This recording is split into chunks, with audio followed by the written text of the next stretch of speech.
Mardi 8 juillet 2014, salle de congrès de la CISP, 6 avenue Maurice Ravel, 12e arrondissement de Paris.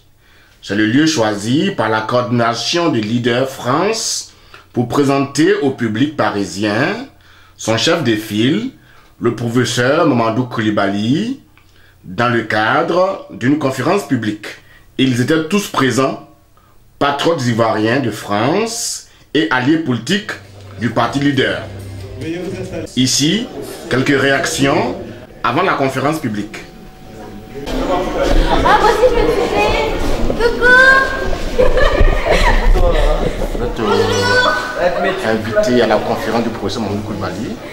Pourquoi avoir accepté de venir à cette conférence? Je viens dans un cadre purement républicain. Le professeur Mamadou Coulibaly est un Ivoirien qui a servi l'État de Côte d'Ivoire, d'abord en tant que ministre de l'économie, ensuite en tant que président de l'Assemblée nationale.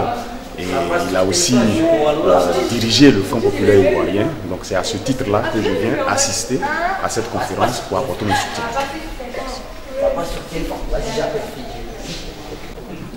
Bonjour, Monsieur le Major, vous êtes un leader d'opinion. Tout à l'heure on parlera de votre... Président du Congrès panafricain. Le Congrès panafricain. Pour le renouveau démocratique en Côte d'Ivoire, le CPR. Le CPR. Et là vous êtes invité à la conférence publique du professeur Mamadou Coulibaly. Pourquoi avoir accepté de venir à cette conférence-là?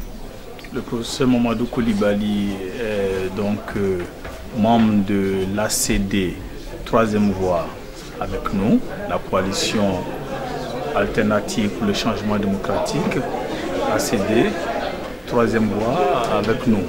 Et donc c'est tout à fait naturel que je vienne à une conférence à laquelle il m'invite. C'est un parti, on va dire aujourd'hui un parti frère, un allié dans le combat pour le changement en Côte d'Ivoire. L'actualité aujourd'hui c'est la réforme de la CEI. On sait votre position sur cette question-là.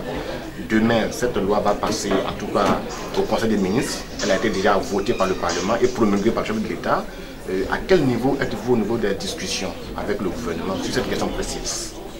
Au niveau de l'ACD troisième voie, coalition dans laquelle nous nous trouvons, notre position est très claire. Nous n'allons pas participer à une CEI mascarade. Nous n'allons pas aller servir de vernis de légitimité à un pouvoir qui, aujourd'hui, est en train de mettre en place des structures non démocratiques pour se maintenir au pouvoir.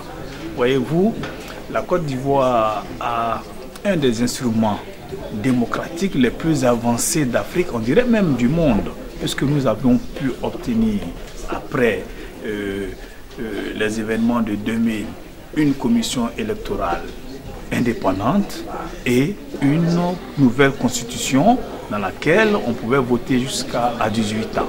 Donc pour nous, cette CEI est une avancée démocratique et nous mettions tout en œuvre pour la rendre plus démocratique et transparente au fil des années.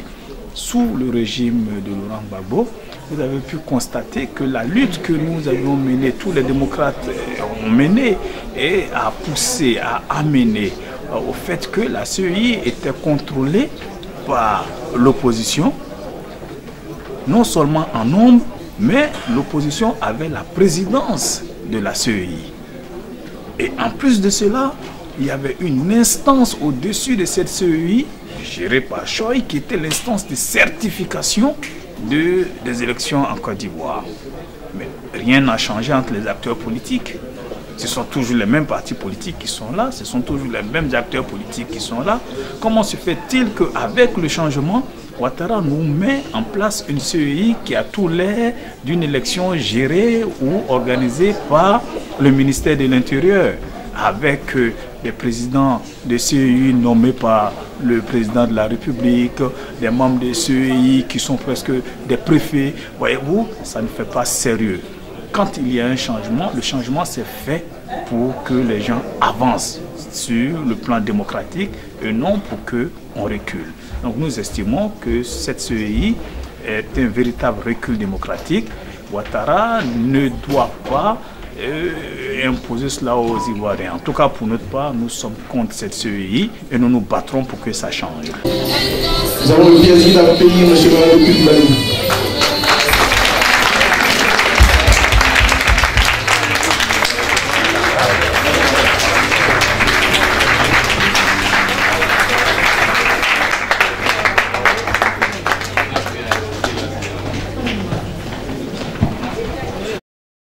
Mais pour le parti leader qui affronte pour la première fois la diaspora ivoirienne de France, après 3 années d'existence, pas de temps à perdre sur les sujets qui fâchent.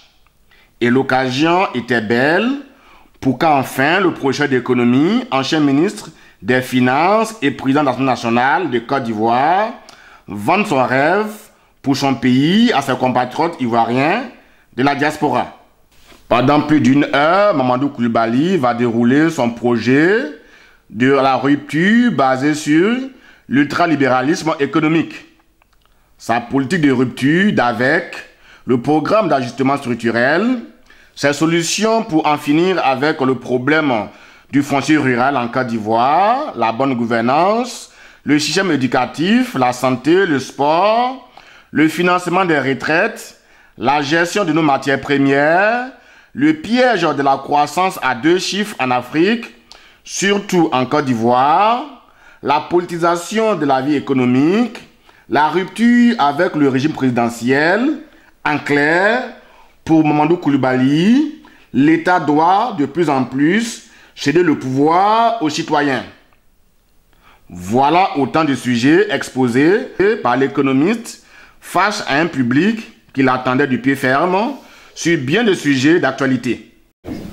Ce que je voulais vous demander là aujourd'hui, c'est que dans toute votre intervention, je ne vous ai pas entendu parler de la force des institutions.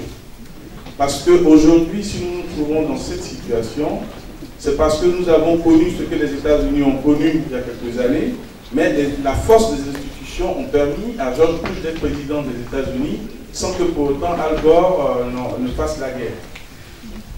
Si en Côte d'Ivoire, nos institutions avaient cette force-là, je pense que nous serions aujourd'hui dans quelque chose d'autre.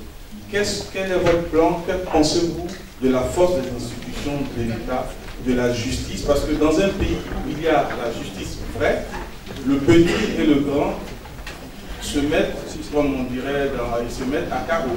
Ils se tiennent à carreau plutôt parce qu'ils savent que la justice est la même pour tout le monde. Voilà ma question. Merci. Merci, M. Daou. J'en ai parlé peut-être rapidement quand je vous ai dit que sur le plan institutionnel, il faut basculer du régime présidentiel au régime parlementaire. C'est une réforme constitutionnelle de fond et à la clé, le code électoral sera nécessairement modifié. Les institutions nous posent problème et c'est le fond. C'est pour cela que toutes les réformes, les ruptures proposées ici ne portent que sur les institutions. La propriété, c'est une institution. La monnaie, c'est une institution. La Constitution. Aujourd'hui, regardez ce qui arrive. Les institutions mauvaises adoptées à l'époque, nous avons fait avec. Nous n'avons pas pris les dispositions pour les modifier en douceur. La Constitution est mauvaise, le code électoral est mauvais. Ouattara arrive et puis il y a des discussions entre le gouvernement et l'opposition. Nous nous réunissons à différentes reprises, pas avec lui, mais avec les personnes qu'il délègue, ses premiers ministres, son ministre de l'Intérieur et de la police, là. Et puis nous leur disons, comme les institutions sont mauvaises, nous avons eu des crises. Maintenant que nous voulons sortir, remettons un certain nombre d'institutions en place, corrigeons-les avant d'avancer pour éviter que les mêmes causes ne produisent les mêmes conséquences. En principe, ils sont d'accord. On leur dit, bon, qu'à cela ne tienne, une réforme constitutionnelle, non. Une réforme du code électoral, non. Et puis, un statut pour l'opposition, non. Un système de financement des partis politiques, non. La commission électorale, oui, faites des propositions. On leur dit, bon, la commission électorale est mauvaise. Celle qui est là actuellement et qui va être remplacée, elle est mauvaise, il faut la changer. Ils nous demandent les arguments, on leur dit, cette commission électorale a été bâtie avec des gens qui sont aujourd'hui des militaires, les forces républicaines de Côte d'Ivoire, mais qui à l'époque étaient dans le MPIGO, MJP, MPCI, il faut les sortir. Ça, c'est chose facile. Très bien. Ensuite, on leur dit, vous ne pouvez pas modifier uniquement la commission électorale sans modifier le code électoral. Là, ils demandent, mais qu'est-ce qu'il faut modifier dans le code électoral? On leur dit que le code électoral paraît ouvert, mais en réalité, dans le code, tout est fait pour que le président de la République en exercice contrôle de bout en bout les élections. S'il est lui-même candidat, il signe les décrets pour tout. Dans le code, il y a entre 12 et 15 décrets que le président de la République prend pour organiser les élections. Alors que la même constitution dit que l'organisation des élections sera réalisée par une commission indépendante. Cette commission indépendante, si vous la mettez en place, donnez à la commission indépendante les pouvoirs et puis enlevez-le au président de la République. Alors là, rupture.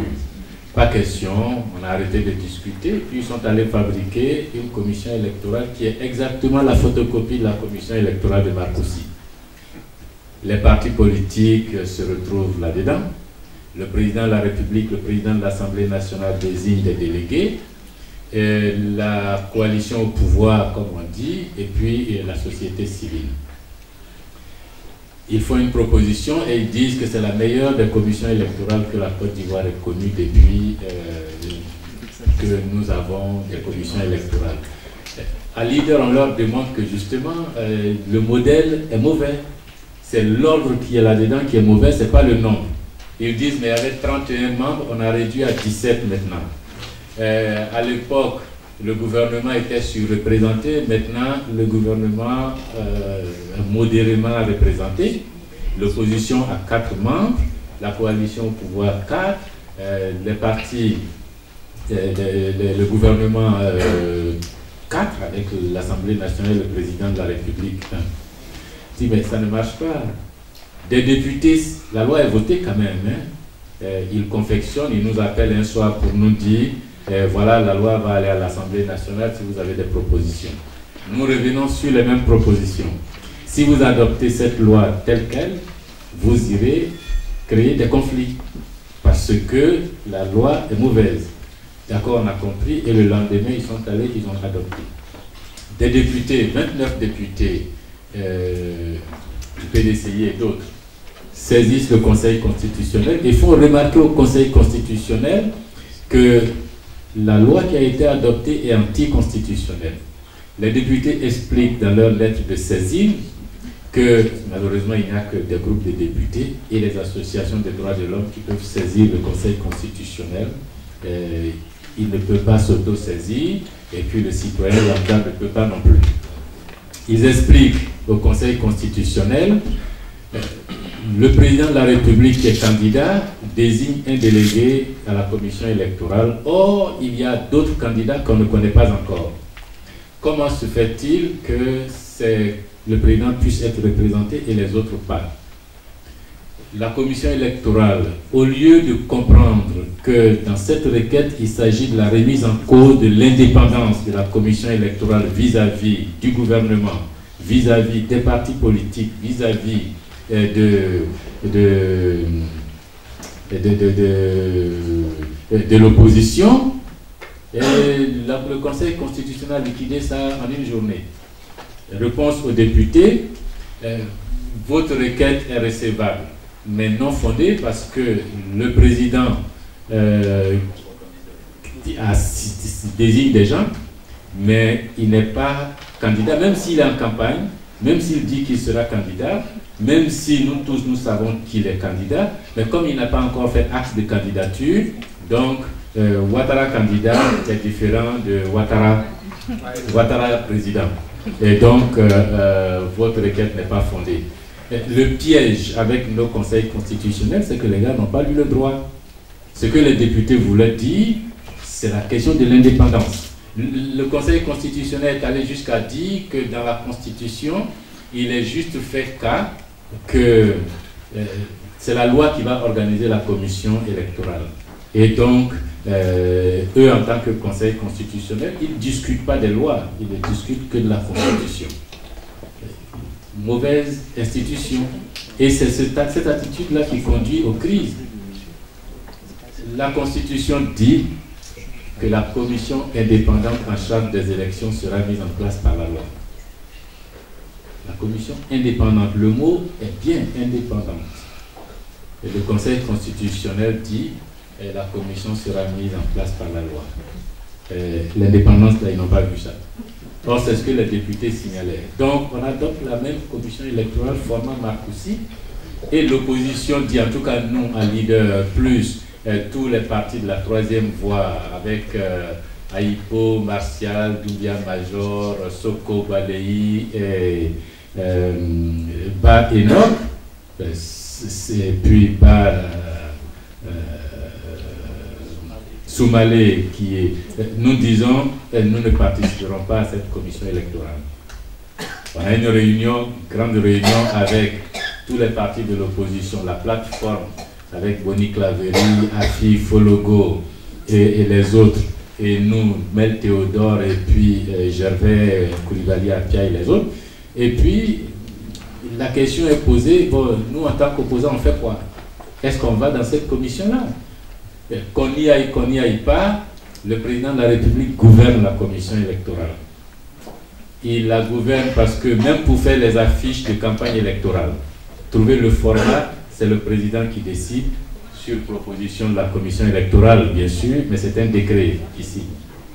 La date d'ouverture de la campagne électorale, c'est un décret. La date d'ouverture des bureaux de vote, le recrutement des agents des bureaux de vote, tout est décidé par décret.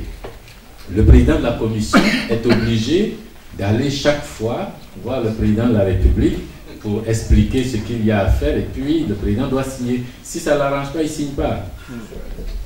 C'est lui qui a le stylo. Si ça ne l'arrange pas, il ne signe pas. Alors, à quoi ça sert de rentrer dans une commission pareille quand on sait que les dés sont pipés? La remarque avait été déjà faite par rapport à la commission de Bakayoko, là, qui est là actuellement. Mais à l'époque, la réponse qui m'a été renvoyée, ce n'est pas une commission électorale qui fait gagner les élections. Prenons comme ça.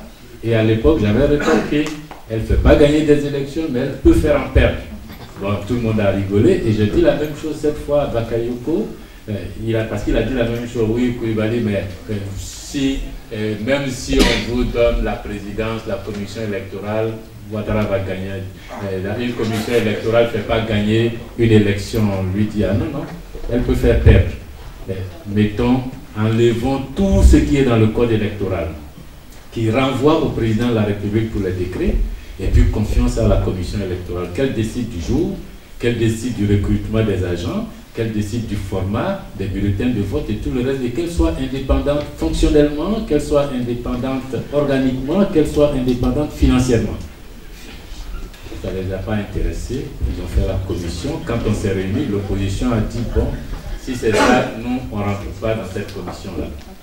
Jusqu'à présent, les plateformes, aussi bien l'Alliance des forces démocratiques que la troisième voie, nous sommes là-dessus, on n'y entre pas, que nous sommes allés même plus loin, à dire à M. Ouattara, pendant que nous y sommes, prenez une ordonnance pour vous nommer vous-même président à vie, ça nous fait gagner en temps, ça nous fait gagner de l'argent, on n'a pas d'élection, et puis c'est tout. Plutôt que de venir nous demander d'aller cautionner une commission électorale, quand on sait très bien déjà que les dés sont pipés. Vous avez fait ce jeu avec Marcoussis, mais on a tiré les leçons maintenant, on ne va pas retomber dans le piège. Malheureusement, comme disait le ministre Kaye, il faut que l'opposition soit unie. Parce qu'il y en a toujours quelques-uns qui veulent des sièges, qui sont convaincus qu'en devenant président de la commission, on pourra en avoir le contrôle. Si en plus on a une vice-présidence, on sera plus fort. Si de surcroît on a même le secrétariat général, on peut compenser la faiblesse numérique par une faiblesse, une force organisationnelle. Nous, on n'en est pas convaincus, mais bon, le débat continue. Les institutions comptent et elles sont essentielles. Et c'est pour cela que toutes les réformes doivent commencer par ça. C'est pour cela que je dis, c'est vrai que l'ancienne puissance coloniale pose problème, mais institutionnellement, nous, on s'organise comment pour faire face aux défis. Moi, j'en suis là. Si on a les institutions qu'il faut, vous pouvez venir attraper un président de la République, vous n'attrapez pas la République, vous n'attrapez pas le pays.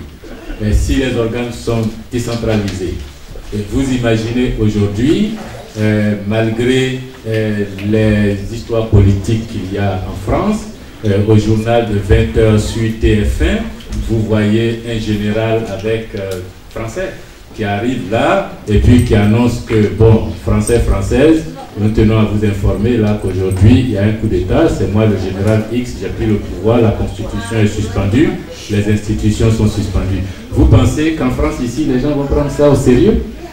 Pendant que le type est sur le plateau, on va peut-être appeler un hôpital psychiatrique pour dire que le général a pété les plombs, il faut aller l'arrêter, qu'est-ce que ça signifie ça?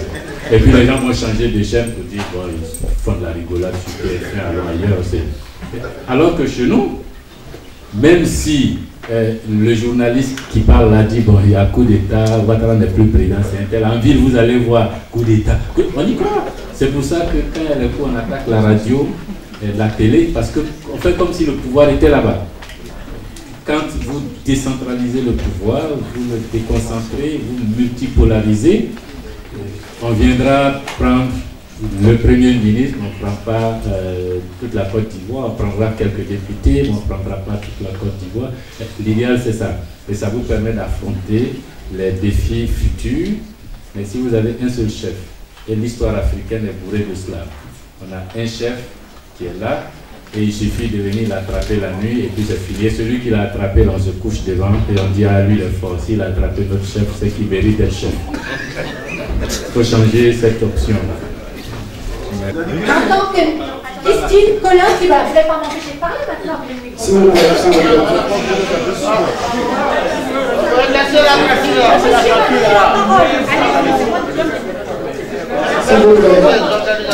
Christine Colin Kibala, militante du droit des peuples à disposer d'eux-mêmes. Merci. Churchill disait, un peuple qui oublie son passé s'expose à le revivre de nouveau. Voilà pourquoi je suis fière que vous regardiez vers le futur, mais il faut quand même parler de ce qui s'est passé en Côte d'Ivoire. Donc j'aurai une remarque liminaire, et ensuite 3 petites questions. Remarque liminaire, Gbagbo n'est pas mort. S'il a autant d'amis et de frères comme vous, je crains qu'il reste longtemps emprisonné à la CPI. Un point, un trait. En tant que militante souverainiste, j'ai comme mes prédécesseurs admiré, je vous ai découvert, je suis française, je vous ai découvert et admiré lorsque vous avez rejeté le médicament amer, comme vous l'appelez, de Marcoussis, en dénonçant les atteintes à la souveraineté de la Côte d'Ivoire. Aujourd'hui, je suis perplexe devant vous, M. Koulibaly, qui a accepté le médicament criminel du 11 avril 2011. Doit-on en déduire que vous êtes devenu la carte de rechange de la France-Ivoire et qui est là en remplacement de M. Ouattara, qui a réussi à faire devenir la Côte d'Ivoire aussi un gouffre vernable qu'il le voulait pour les autres, y compris pour lui-même. Deuxième question en tant que femme, vous en tant que présidente de l'Assemblée nationale, j'estime que vous l'êtes toujours.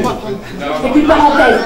La Côte d'Ivoire n'est plus en état de droit. Je ne suis plus depuis le 11 avril. J'estime que vous l'êtes toujours. En tant que président de l'Assemblée nationale de Côte d'Ivoire, que pensez-vous et que comptez-vous faire pour Simone Eïvé Gbagbo, première dame et députée d'Abobo, qui a été injustement arrêtée, emprisonnée et maintenue au secret dans des conditions dont ignore tout aujourd'hui?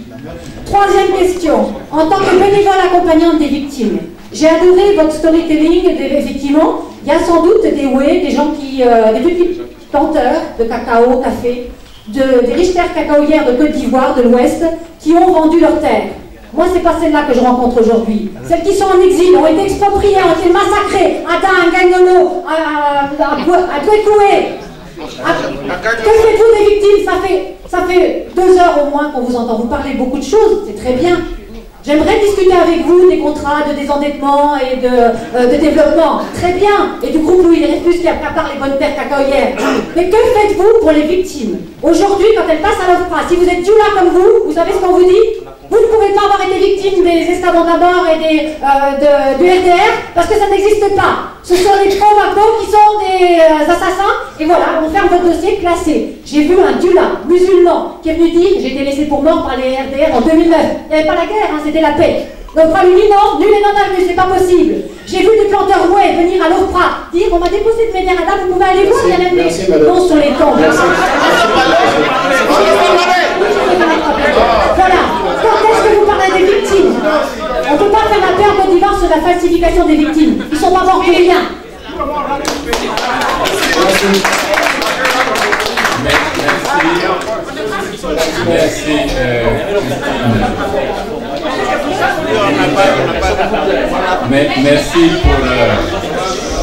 Merci pour cette série de questions. S'il vous plaît, s'il vous plaît. Léandre aura la parole. Christine, oui, Laurent Gbagbo n'est pas mort. S'il a des amis qui sont comme vous, je crains fort qu'il ne reste longtemps là-bas. Mais moi, je vais vous dire le contraire.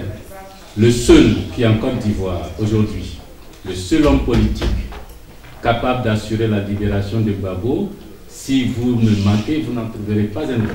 Je suis le seul. Le seul.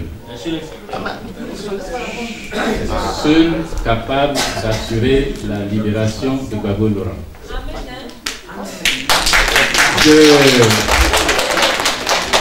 Ce n'est pas Ouattara qui va le faire, c'est pas Soro Guillaume qui va le faire. Et si vous avez écouté mon discours, vous dites que vous êtes perplexe. Quelqu'un a dit comment? Kaye Eric a dit tout à l'heure qu'il ne faut pas tout exposer. Je ne vous en dirai pas plus, mais madame, retenez cela, vous me represserez cela un jour au cas où. C'est vrai. C'est comme ça qu'on vous aime. Dites, vous êtes perplexe. Vous êtes perplexe face à l'acceptation. Vous êtes perplexe face à l'acceptation du médicament amer, du médicament criminel de 2011. Est-ce que Koulibaly a la carte de rééchange de la France-Ivoire? Non, je ne suis pas une pièce de rééchange. C'est un statut que j'accepterai jamais. Et puis, vous savez, moi je ne sais pas pourquoi les gens en veulent autant à Koulibaly, alors que moi, j'ai rien signé. Vous êtes tous favorables. Malgré toutes les erreurs de Gbagbo Laurent, vous lui pardonnez tout.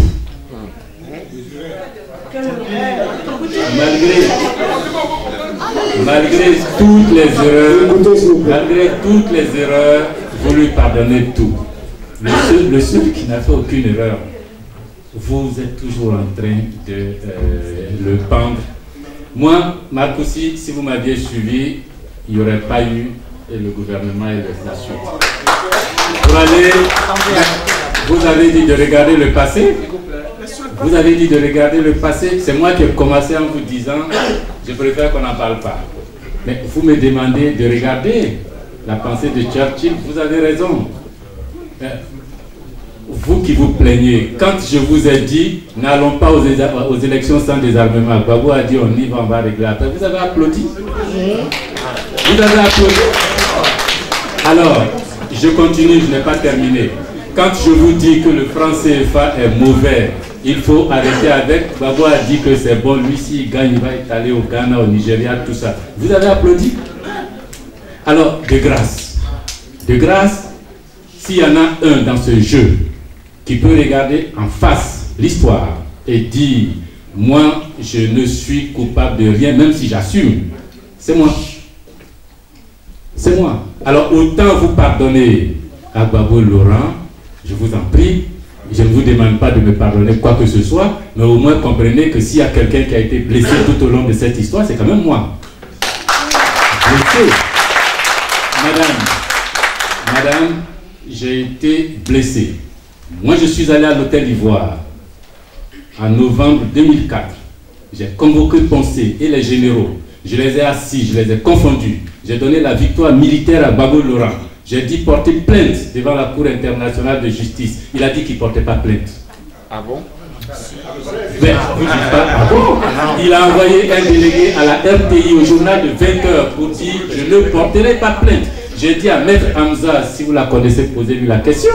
Elle était à Bruxelles avec le député Secret Richard. Je leur ai dit, de là-bas, faites une conférence de presse, nous porterons plainte.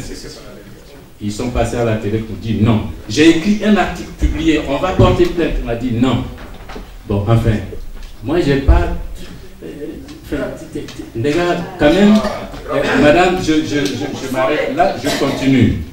Je ne suis pas une pièce de rechange, j'accepterai pas ce rôle.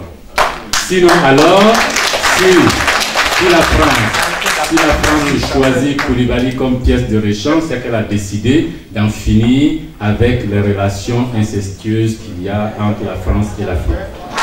Si elle ne choisit. Deuxièmement, qu'est-ce que je fais pour Simone Gbagbo? Je fais le plaidoyer que j'ai toujours fait. Vous ne m'entendrez jamais dire libérer Simone Gbagbo ou libérer Gbagbo. Mon plaidoyer, c'est qu'il faut aller à une justice équitable. 3 armées se sont battues en Côte d'Ivoire.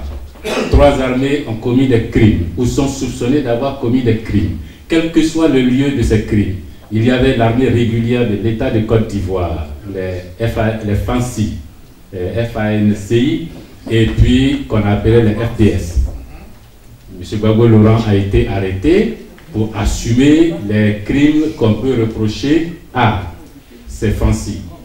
Moi, je ne suis pas juge, je ne suis pas procureur. Je dis, je regarde, je prends acte. Mais Soro Guillaume est président ou secrétaire général du MPCI. Il a créé et organisé les forces armées des forces nouvelles, dont les crimes sont répertoriés, connus par les différentes commissions d'enquête. Mon plaidoyer, c'est de dire, si vous voulez, si vous raisonnez selon votre logique de la Cour pénale internationale, si vous avez arrêté Gbagbo au nom de ce principe, je ne vois pas pourquoi vous n'arrêtez pas Soro Guillaume au nom de ce même principe. Alassane Ouattara a mis en place les forces républicaines de Côte d'Ivoire, une armée créée. Les crimes de ces armées sont répertoriés, connus. Et mon plaidoyer, et je l'ai dit, je l'ai écrit partout, en tant que chef de cette armée, il doit rendre compte des crimes de cette armée. Pourquoi vous ne l'arrêtez pas? Mon plaidoyer, c'est une justice équitable. Si elle est équitable, moi j'en profiterai, ceux qui sont en prison en profiteront. La différence entre les autres et moi, c'est que quand Mandela était en prison,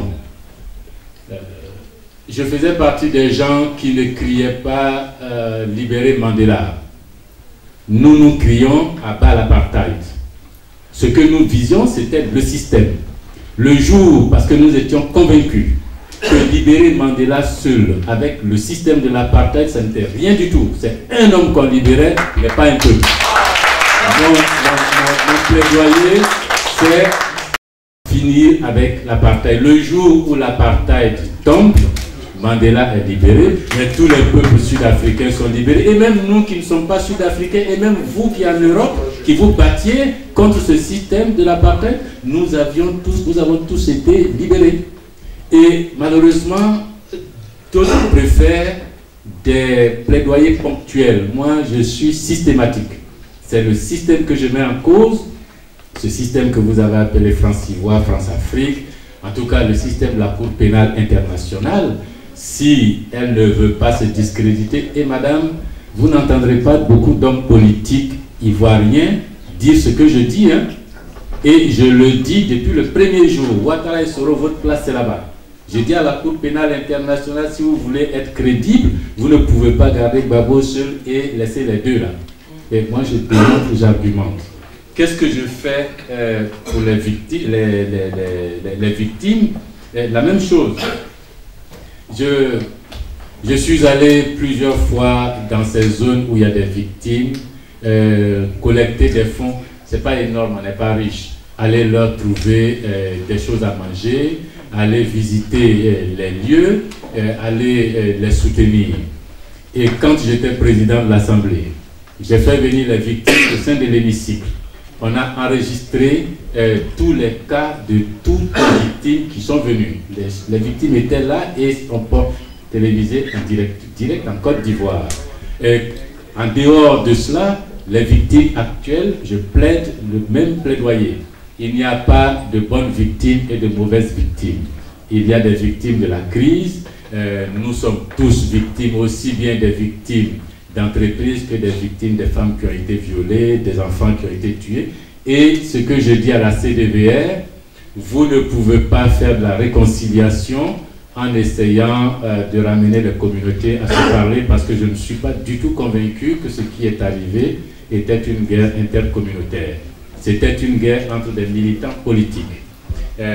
Que à Diokoué il se soit passé des choses, c'est une guerre entre des militants politiques. Mon plaidoyer auprès de Bani et de la CDVR, arrêtez de tourner auprès des communautés, voyez les militants politiques des régions, rassemblez les victimes et puis en ce moment-là, on va se parler. Quel que soit le bord des victimes. Malheureusement, pendant que je dis ça, il y a des voix dissonantes qui derrière disent oui mais lui là il ne faut pas l'écouter, c'est un vendu, c'est un traître. Bon, alors qu'eux-mêmes ne sont pas capables de dire ça. Alors vous avez quelqu'un qui le dit, au lieu de dire oui, vas-y les gars, vas-y, non, non, oh lui il n'a qu'à quitter, il dit quoi même. Alors vous êtes les premiers à vilipender les propos de Koulibaly, les adversaires rigolent en disant lui là il parle seul. Ses propres amis même ne l'écoutent pas, comment on va l'écouter? Vous avez raison, aussi bien pour Simone, pour Babo, pour les victimes, des choses doivent se faire. Ma façon de faire ne ressemble simplement pas à celle des autres. Mais je ne suis au service d'aucune autre cause que celle de la liberté en Côte d'Ivoire, que celle de la liberté des peuples d'Afrique. Ça,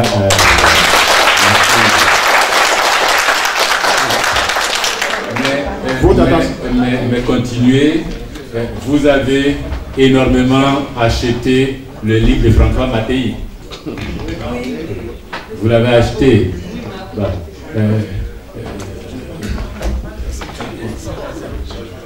Ce livre n'aurait pas pu s'écrire si François Mattei n'avait pas parlé avec moi. C'est moi qui ai présenté François Mattei à Gbagbo. Avant d'être ami de Gbagbo, François Mattei est d'abord mon ami. François Mattei m'a donné presque en temps réel les nouvelles de Gbagbo en prison. Vous vouliez le savoir, le voilà. Mais ce n'est pas pour autant que je vais me laisser impressionner par ceux qui dehors bavardent beaucoup sur Koulibaly. Ce qui se dit dehors ne m'impressionne pas du tout.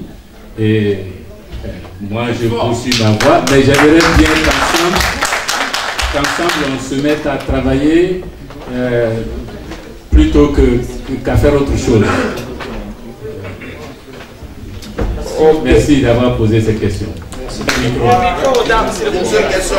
Soyez précis, dans 10 minutes, on arrête la conférence. Vous n'avez pas raison. On est venu à 18h. 18h, c'est de rompre avec l'ancienneté. On est venu à 18h30. On a commencé à 20h. On dort ici.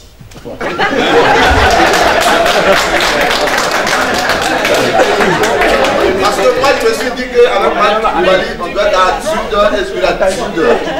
Il n'est pas venu. Donc le passé n'est pas encore là. Moi je dois parler. Merci. Voilà. Tu parleras certainement, mais n'oublie pas de me laisser ta carte bleue pour les heures supplémentaires. À tout à l'heure. va demander une contribution à chacun, comme ça, on va aller à l'essentiel. Je ne perdons pas de temps. Soyons brefs, et puis tout le monde parle et après je réagis en moi.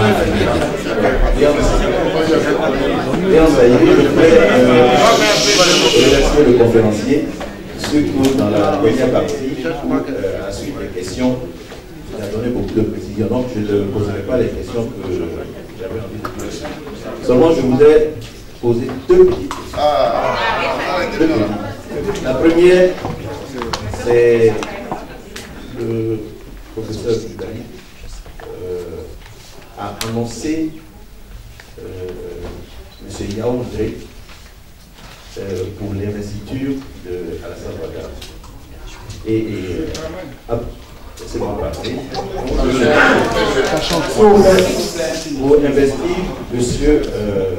Alassane Ouattara. Et M.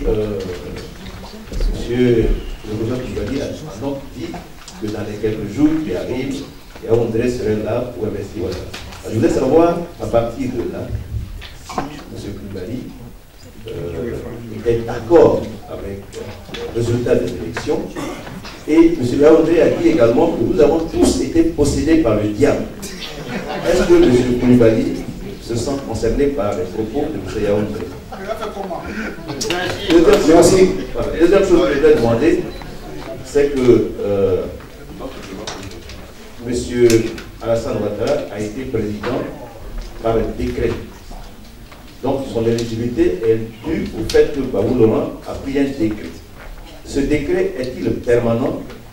Et lui, en tant que juriste, est-ce que c'est un décret qui donne l'éligibilité d'Alassane comme permanente, ou bien c'était circonstanciel? Voilà ce que je voulais savoir. D'accord, il faut passer.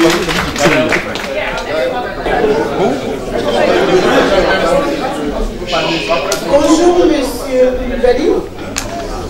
Moi je suis Pauline Ballot et depuis que je suis à l'université, on m'a parlé de vous en tant qu'un jeune professeur brillant. On s'est caché, on partait vous admirer parce que vous étiez brillant et tout.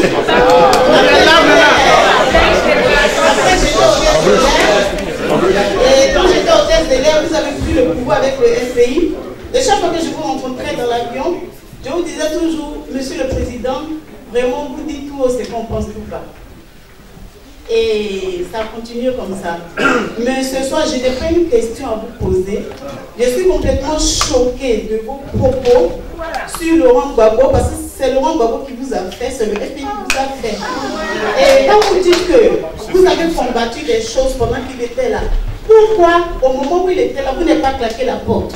Vous n'avez pas alerté tout le monde pour dire, moi je suis en train de faire ça, et moi je comptais sur vous, mais moi je vous dis une seule chose, une seule phrase. Vous savez, toutes les grandes nations dans le monde, ils ont une histoire. Chaque nation a son histoire. Je vais vous dire que l'histoire de la Côte d'Ivoire, on ne peut pas l'écrire avec des fausses notes. Ce sera toujours l'histoire. Pourquoi moi je suis aujourd'hui en France? Il y a eu des événements, moi je suis dans l'avion, on devait transporter des expatriés, des Français, des couples et tout ça. Et les jeunes, ils sont venus sur la piste. Ils ont bloqué l'avion. On est resté pendant des heures sur la piste. À un moment donné, il y a un qui a sauté sur un char. Et j'ai compris que c'était un délit grave. Et c'est comme ça que je me suis retrouvée dans ce pays, alors que j'avais tout en Côte d'Ivoire. Et aujourd'hui, vous venez pour raconter. Ne faites pas ça parce qu'on a tout suivi. Et nous tous, on était à l'école. Et cette crise, elle est majeure, mais elle va passer. Mais je vous en prie, il faut que l'histoire de la Côte d'Ivoire s'écrive avec la vérité, avec des notes de noblesse, parce que c'est pas parce qu'on traverse une mauvaise période qu'on va rester dans la mauvaise période. Les épreuves permettent de grandir. Donc je vous en prie, c'est pas la peine de raconter des choses qui ne sont pas vraies, parce qu'on a tous assisté. Vous êtes libre des partis, de créer votre parti, d'accord, mais c'est pas la peine de dire non, moi j'ai fait ça, non. C'est tout ce que je voulais vous dire. Respectez le pays, respectez l'histoire de notre pays. Nous, on a nos enfants qui sont ici en exil avec nous. Demain, ils vont rentrer parce qu'ils ont un idéal pour la Côte d'Ivoire. Nous voulons marcher dans la vérité. Babou Laurent, même s'il a fait des erreurs, c'est le seul homme qui nous a menés à la démocratie. Vous voyez, au multipartisme, il mérite au moins ne serait-ce que le respect. Et laissez s'entourer des gens comme vous, qui pensaient que vous êtes peut-être plus futé ou bien plus malin, c'est pour que vous puissiez l'aider. Si vous n'êtes pas pu l'aider, c'est que vous avez échoué. C'est un échec. C'est un échec pour vous.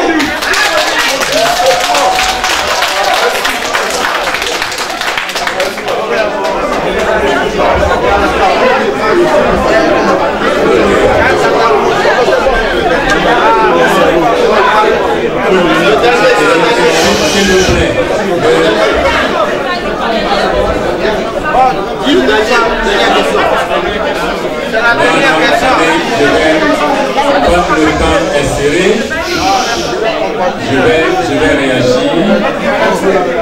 Alors,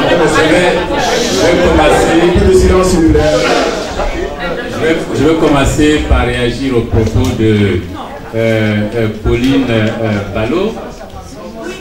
Ce que vous dites là, je l'ai entendu une fois, mais vous voyez mon problème, en adhérant au FPI, je ne me mettais pas au service d'un homme. Je me mettais au service d'une lutte, au service d'un combat. Si ce soir, vous avez le sentiment que j'ai raconté des mensonges, il faut trouver l'occasion de me dire quelle est la vérité alors. Oui, nous étions ensemble, mais vous les militants, vous vous comportez dans les partis comme c'est vous les mêmes qui me demandiez pourquoi lui là même il est comme ça. Quand Gbagbo dit 1, il dit 2, mais vous étiez là. Vous étiez là quand quand je signalais Ballot. Vous étiez là. Vous avez fait quoi? Est-ce quel jour vous avez dit à Gbagbo, monsieur, si vous allez à ces élections sans désarmement, on ne vous suit pas? Vous avez dit ça combien de fois? Moi je l'ai dit. Vous avez dit ça combien de fois? Il faut écrire l'histoire de la Côte d'Ivoire avec des lettres de noblesse. Et ces lettres de noblesse commencent par la vérité. Le drame. J'ai fait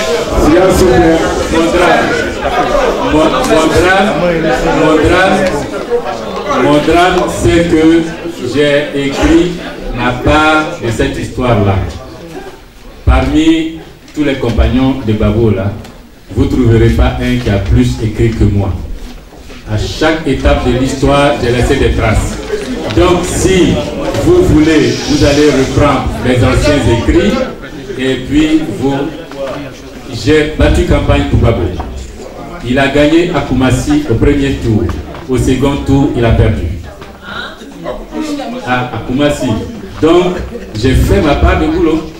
Et d'ailleurs, je vais aller plus loin, Ballot. Je vais aller plus loin. Trouvez-moi un seul des compagnons de Gbagbo Laurent qui peut s'arrêter et dire que lui, il a mouillé plus le maillot que moi, Mamadou Coulibaly. Un seul que vous pouvez présenter. Lui, là, il a mouillé plus le maillot que vous. Je ne me vante pas, mais moi, quand on disait il y a le feu là, les gens courent pour aller chez Gbagbo, moi je vais éteindre le feu d'abord avant de venir.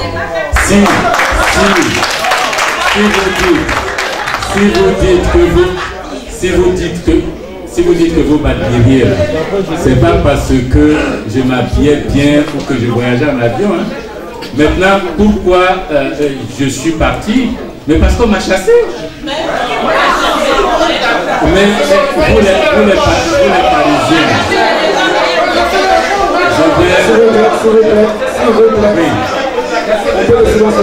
si moi, en général, quand vous ne voulez pas un certain type de réponse de Coulibaly, ne lui posez pas les questions. Alors, quand vous ne posez pas, comment est-ce que vous avez posé des questions et je suis en train de vous répondre. Vous avez posé les questions, je suis en train de vous répondre.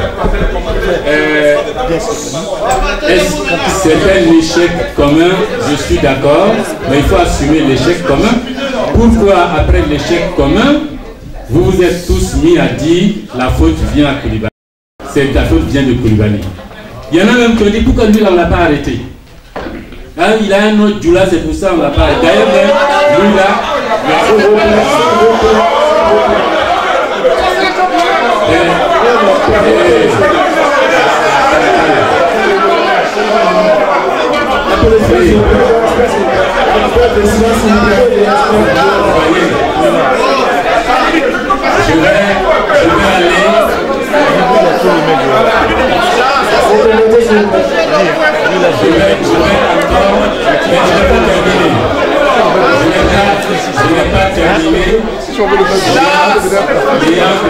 Léandre Sayiri a posé la question.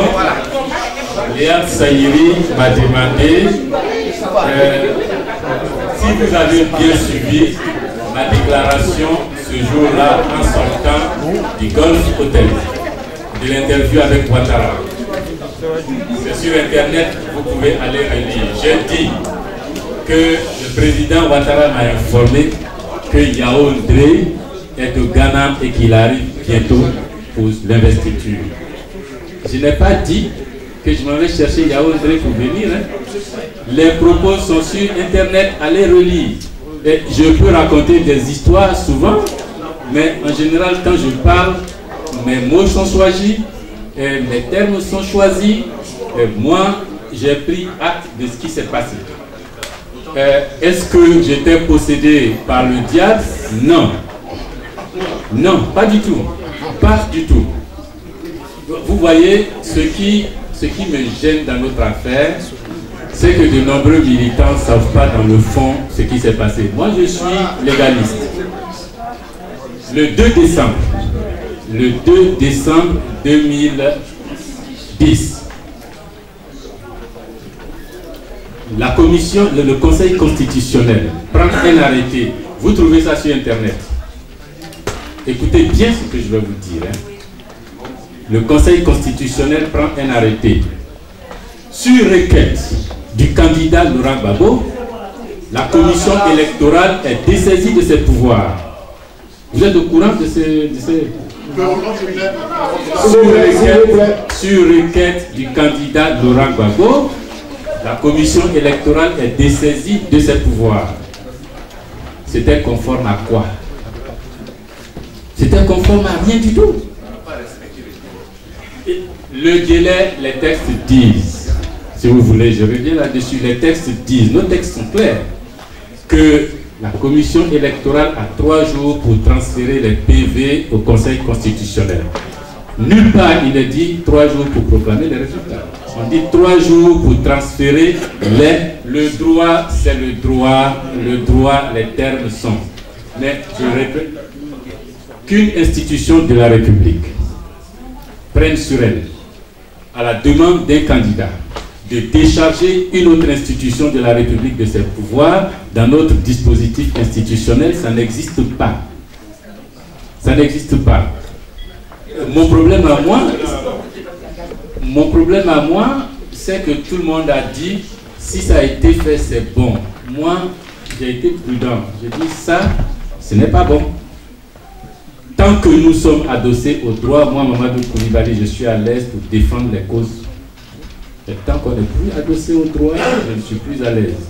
Et c'est le 3 décembre que la même commission électorale prend une autre décision pour dire, maintenant que nous avons pris les pouvoirs du conseil de la commission électorale, nous pouvons éliminer les résultats de Bouaké, Korobo, Katiola, Ferke, etc. et proclamer un candidat vainqueur. Je vous assure que moi, Mamadou Koulibaly, et ça je vous le dis aujourd'hui clairement, ces 2 décisions n'ont jamais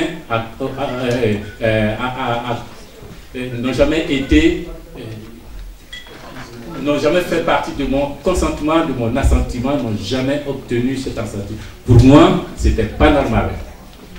C'était pas normal. Et à partir de ce moment-là, j'ai dit à mes compagnons, les gars, là on est allé trop loin. Je ne peux pas. Je ne peux pas. Mon problème c'était, Ouattara triché, il y a du cafouillage, l'article 64, on annule tout et on reprend. M'a dit non, Mugabe a l'habitude de faire ça, il ne se passe rien, on va faire aussi. Vous les Français, vous voulez savoir, je vous dis ça. Maintenant, Madame Balo, Laï et Sayiri, regardez notre histoire. elle est écrite, les témoins sont vivants, l'histoire est récente, tous les témoins sont vivants. Je ne sais pas ce qui s'est passé ailleurs.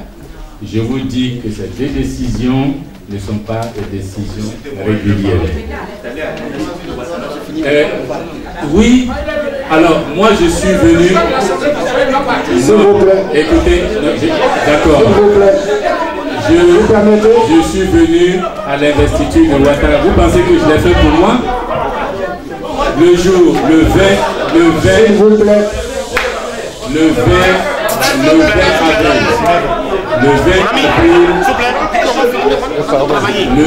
avril 2011, lorsque je suis venu voir Ouattara, là aussi, je sens que la déclaration est sur Internet, vous allez regarder. J'ai dit quoi?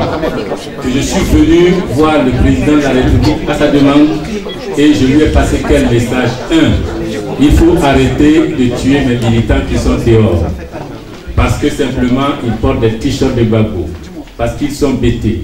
Parce qu'ils sont ouais. Parce qu'ils sont des Dida. Parce qu'ils sont même Dula. Mais simplement, ils sont pro-Gbagbo. Il faut arrêter de les tuer. Monsieur Ouattara, vos hommes sont en train de tuer mes militants dehors.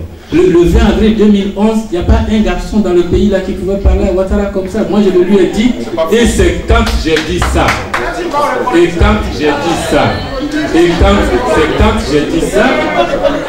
ONG internationales, c'est quand j'ai dit ça le 20 avril, que les ONG internationales ont commencé à dire, ah oui, mais c'est vrai, les FRCI là tuent aussi les pro-Gbagbo, il faut arrêter.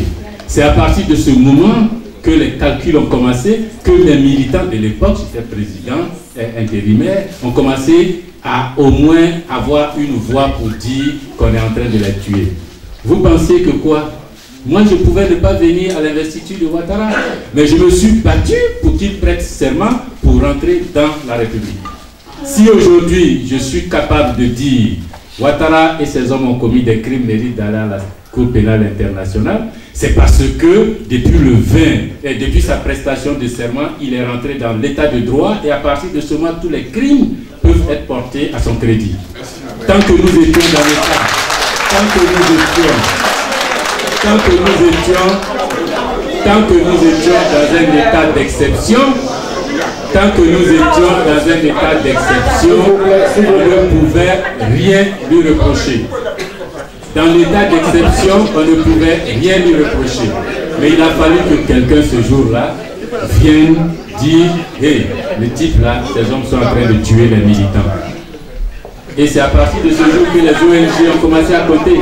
On peut tout me reprocher, les gars. Vous pouvez tout dire, hein? Mais jamais vous ne me prendrez à défaut de quoi que ce soit. C'est moi qui ai été trahi. C'est moi qui ai été trahi. Moi qui ai cru à un combat, moi qui ai cru à un engagement, moi qui ai cru à une façon de faire, c'est moi qui ai été trahi. Voilà, et puis la dernière question, et puis les responsables de la salle. La dernière question,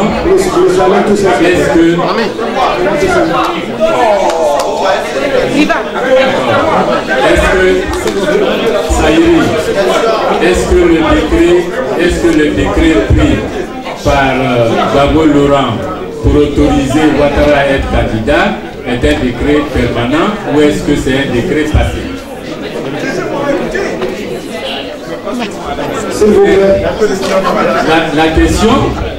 La question se posait déjà le jour du décret. Quand on a pris le décret, s'il y en a un qui n'était pas d'accord, c'était quand même moi. Je l'ai dit au meeting à Yopougon, je l'ai écrit, c'est illégal. C'est illégal. Je l'ai dit, mais les mêmes militants la disaient, lui là même, c'est un drogué. Comment Gbagbo parle et puis lui parle aussi. Mais j'ai tout entendu. Ouattara n'a qu'à être candidat, c'est tout, c'est pour la paix. Mais c'était illégal. Le décret a été pris pour les élections de 2005. Pour un an. Mais pourquoi au moment des élections de 2010, vous n'avez pas demandé qu'un autre décret soit pris, vous avez laissé faire? S'il vous plaît, s'il vous plaît, s'il vous plaît. C'était en ce moment qu'il fallait réagir. Donc, de la même façon que le décret n'a pas été revalorisé en 2010, de la même façon, aujourd'hui, la Ouattara est président, tous ces problèmes sont réglés. Donc, c'est un faux débat de revenir sur son éligibilité. Et là aussi, c'est pas une scoop que je vous appelle. Je l'ai écrit, je l'ai publié, vous allez sur le site de leader, vous trouvez sur le texte. S'il vous plaît.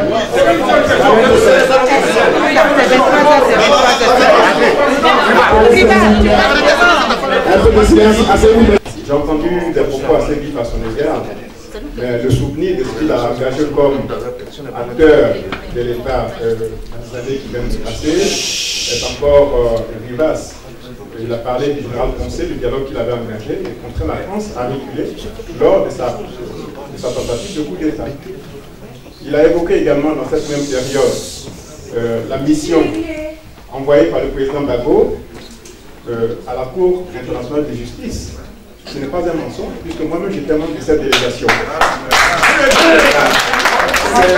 Le président Gbagbo a d'abord signé le décret pour nous autoriser, s'il vous plaît, s'il vous plaît. Les gens parlent. Voilà. Pour nous autoriser à aller porter plainte devant la Cour internationale de justice. Et le président Koulibaly, en tant que président du Parlement, a donné les moyens. Je me souviens encore que nous avons même été escortés. Le vice-président secret et moi, Maître Hamza, jusqu'à la frontière du Ghana par l'armée ivoirienne. Et ensuite, nous avons pris un vol KLM pour Amsterdam. Et le lendemain, nous étions à Bruxelles. Et nous envisagions donc un mardi d'aller à la CEI quand Radio France Internationale a annoncé que la mission qui avait été envoyée par l'État de Côte d'Ivoire était finalement annulée, etc. On nous avait promis à l'époque une commission d'enquête en France et on nous avait dit que celle-ci ne pouvait pas se faire concomitamment à une plainte devant la Cour internationale. Donc je pense qu'il faut être parce que nous nous battons pour la démocratie.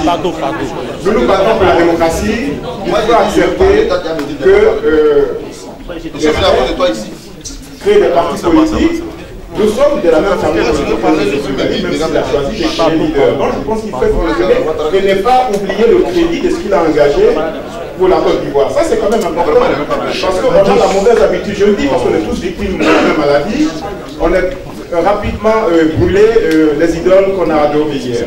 Et ça je ne suis pas d'accord. Et puis il a quand même été la deuxième personnalité de l'État. Et le minimum c'est le respect s'il vous plaît. Parce que nous partons pour le respect aux personnes qui ont incarné la République. Et si on aime Laurent Gbagbo, ce qui n'est pas une obligation absolue, c'est quand même de faire en sorte que ceux qui ont été ses collaborateurs méritent le respect, voilà, qui s'impose. Donc, je pense qu'on ne va pas tout étaler, mais ce que j'ai entendu ici, Koulibaly l'a dit, qui a dénoncé la Fondation, c'est-à-dire l'alliance entre les rebelles et ce qu'on appelle les refondateurs, c'est bien lui. Qui a dénoncé la corruption? Laissez-moi poser nos questions. C'est la corruption. Voilà. Donc, il faut avoir validé cela.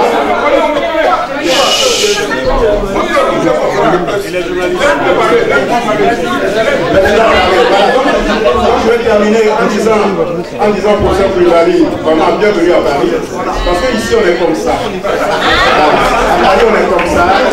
On aime, le lundi on aime, le mardi on doute un peu, et puis le mercredi on se rejette. Donc en tout cas du courage et bonne route avec leader. Merci. Vraiment le micro, je vais calmer.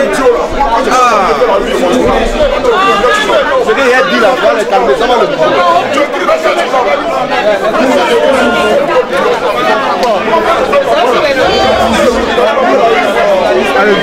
Restez là-bas.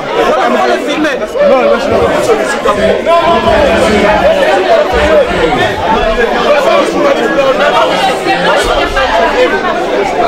c'est fini.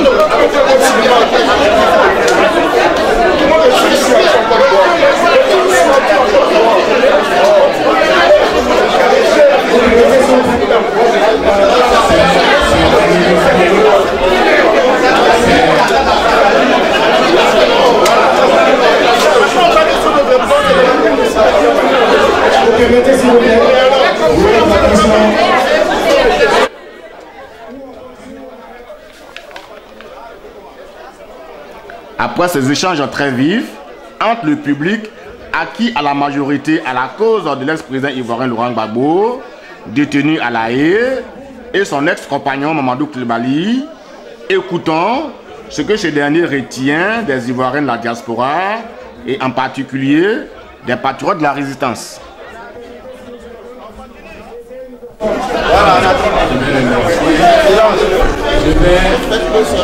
Je vais remercier les uns et les autres d'être venus, d'avoir pris le temps d'écouter. J'étais convaincu que les choses allaient se passer comme ça et que parce que les élites africaines de la diaspora, les élites africaines de la diaspora se comportent malheureusement comme ça depuis qu'elles ont pris l'habitude de vivre en Europe. C'était vrai à l'époque des Aimé Césaire, c'était vrai à l'époque des Senghor, c'était vrai à l'époque des Mémel Fauté, c'est malheureusement vrai à l'époque des Coulibaly. Ça c'est le signe de population et d'élite qui n'ont pas pris l'habitude de se parler, de discuter, de raisonner, d'argumenter.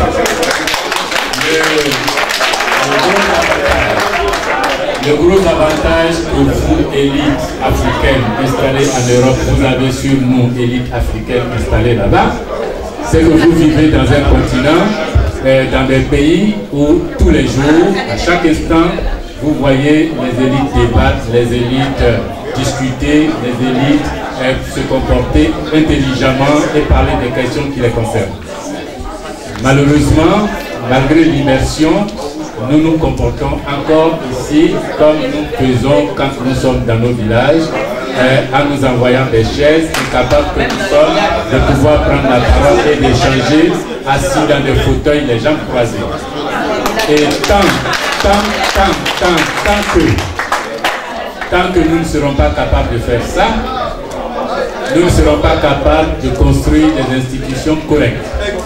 Et tant qu'on n'a pas d'institutions correctes, qu'on a les gouvernements qu'on a, la justice qu'on a, nos gens continueront de se faire juger à l'extérieur. Alors, c'est à vous de choisir, parce que les parents qui sont au village pensent que vous ici, vous voyez loin, vous voyez clair. Mais malheureusement, l'image que vous donnez, c'est que vous êtes presque pareil que eux au village. Et ça, c'est regrettable.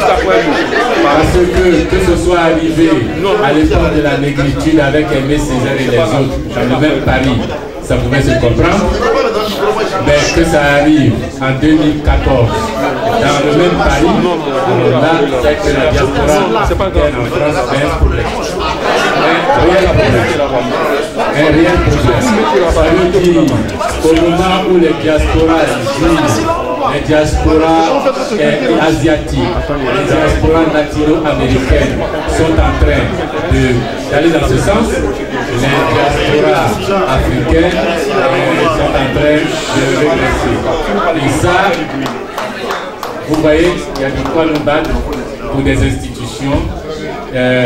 Moi, quand je vois sur les chaînes de télévision des gens débattent, acheter des livres, lire, je me dis oui, mes frères qui sont là-bas débattent, prennent des livres, lisent aussi.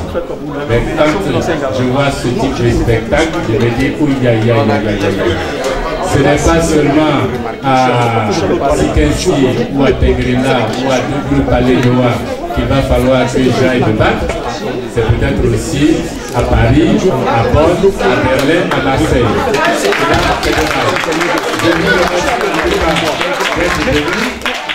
Je vous remercie d'être venu. Je vous félicite pour la contribution, de toutes les questions qui ont été posées.